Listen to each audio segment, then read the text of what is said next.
What is up, down, and sideways, you stunning individuals? It is another epi of Liga Unlock. Eric and Mark here with you guys for actual 2026 games on the Rift. We're talking no Otacon 20-minute Baron, the most high-stakes match that you could possibly get in the LCK season opening. Obviously, it's a fully for fun kind of matchup, but LCK does it best in terms of these preseason tournaments.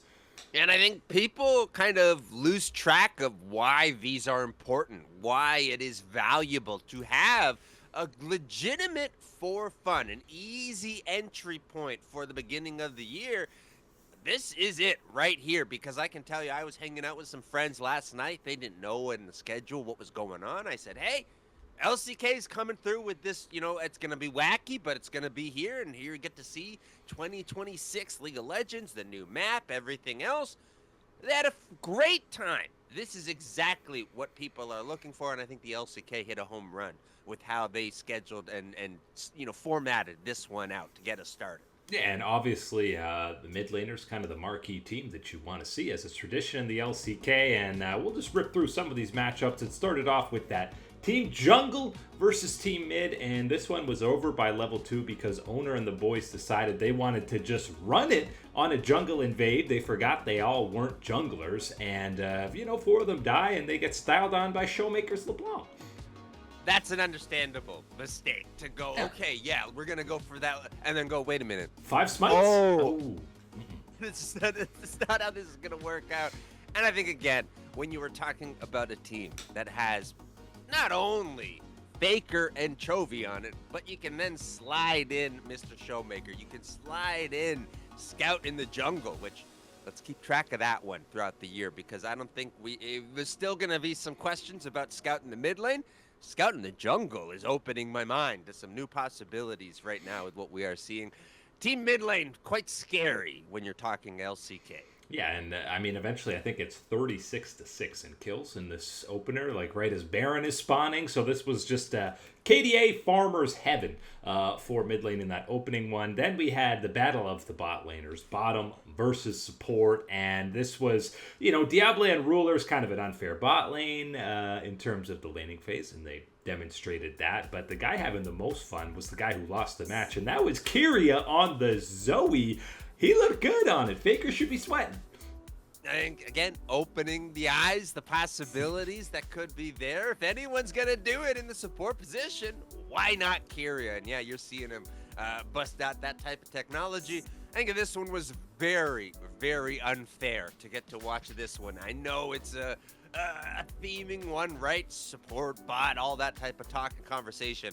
Do we really got to throw an absolutely giga-stacked ADC team? A team that is basically 4/5 of our top 5 ADCs in the LCK, just missing Gumayushi, who would have been quite an add to this to that team, but just missing him. And it's crazy, these ADCs, what they're able to do, because you know what? They can CS. They can pick up all these things. You know who isn't very experienced on CSing? The supports. They are not very clean on that, and I think this game was very, very much an example of that. And the guy who was maybe the most locked in terms of playing his role effectively was Peyz on the Fiora in this one, because my man was split pushing the whole game and became an absolute menace. We didn't quite get to see this new, questing out of top lane. Everybody wanted to see a level 20 Fiora absolutely being a menace on the Rift, but we didn't quite get to that point. But Peyz was pretty much unkillable. Peyz just missed the memo, right? It must have been that it got lost on the way from the LPL to the LCK again type of thing, because everybody in the LCK understood for sure that the vibe, the energy that was going through and what you had to do and playing for fun for this event. Peyz was going all serious. He's playing the meta. He's playing the strategies, making sure the split push comes through on that Fiora. Another fun match here for the LCK debut. And then mid lane back on it in the team top making their debut, and you alluded to this was the game where you saw Scout jungle on the Pantheon, where he was an absolute menace, far and away the MVP, maybe a little disrespected by top laners. You can't play like top lane island in every role, but that's kind of what we saw out of the boys. I think this was really a showcase of just what type of mindset, right, and what type of skills that are available to junglers with certain champions, you put someone like Scout in that driver's seat, the pilot of that, and absolutely opportunities are available. So I think that's certainly something that I'm going to try and keep in mind. Look for some more global type of abilities possibly for Scout to put into his champion pool, things that he would want to be playing this year, because of course, as we all know, got that big microscope light looking underneath on him and making sure that we are seeing that gameplay come through. But man, how does this happen? Because I think, yeah, it's okay when you've got Chovy and Faker on the team. You want to see team mid lane all the time. They're already back out. We're going to see them again today in this LCK debut. I know you got one match from support and top, and then 3 out of mid lane as they were in those grand finals against team bot lane, which is probably the matchup that everybody wanted to see in these finals. And this was far and away the most back and forth and exciting game of the day. You thought Peyz was clean on the Fiora. This guy's got no business being as clean as he was on the Yone top lane. That one really opens your eyes and absolutely is, as much as I joke and kind of say around, the Keria and Zoe possibility, never going to rule that one out. I think you shouldn't be ruling out Peyz on Yone down in the bottom lane. You can really cook up some crazy stuff, as we know, within Champ Select when you are starting to flex things down into that bottom lane. Peyz showcasing those type of moves. Man, I'd absolutely keep that one in your back pocket if you are T1. Early signs of that one, but you know what? It's not enough, because what's on the other side? Well, that is Chovy Kaisa. Yes, it's been a while. I don't think we've seen it since we've had mid lane funneling Kaisa all those years ago. But hey, she's back, and Chovy is absolutely playing it pretty darn good.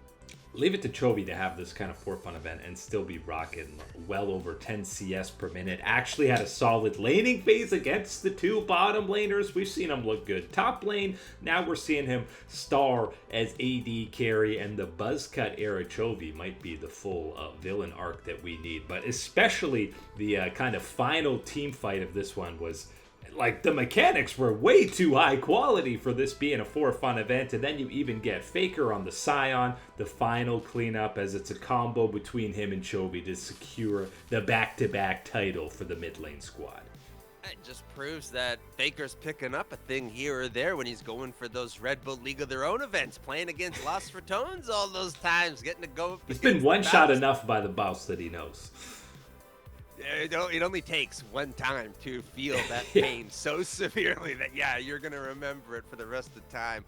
Yes, Team Mid Lane comes through and wins this one. I think not really giga shocked, given, of course, again, the mid lane is the most impressive, most longest standing legacy position within the LCK.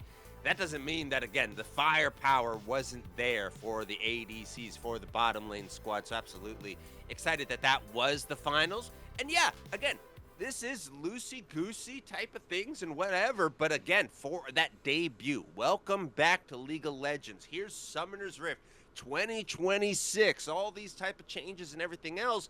Having this easy entry path like this that the LCK does with this for fun event, very much so, I think, is the right way to start off the year. And the one mid lane guy we haven't really talked about, the guy who actually played mid lane, UCal, who had an underwhelming Azir and kind of most of the games here, but he gets the gold medal for the celebration after capturing the last game. My man's jumping on the table, spinning around. We know he gives good, post-game sellies, but this was the top of the top. Even got the applause from Chovy and Showmaker on that one. Bro was putting on the full show. Yes, this was absolutely fantastic. UCal is one of our most expressive players in the player cams, especially last year. You had him falling out of his chair and everything else. So yeah, happy that he did get to have a good fun moment like this one to close off this event. And maybe this momentum for him will carry into the split. The truth is, probably none of the momentum for any of these guys, except maybe Chovy saying, "Pick me, Kaisa Ruler. Let me show you how to do it, brother." Yeah, I'm absolutely putting the Kaisa one on the list, and I'm throwing Peyz Yone in there. Maybe a tier or two down is the Keria Zoe pick to watch out for, but I think those Yone Yasuo bot for Peyz Keria? He's played Yasuo before?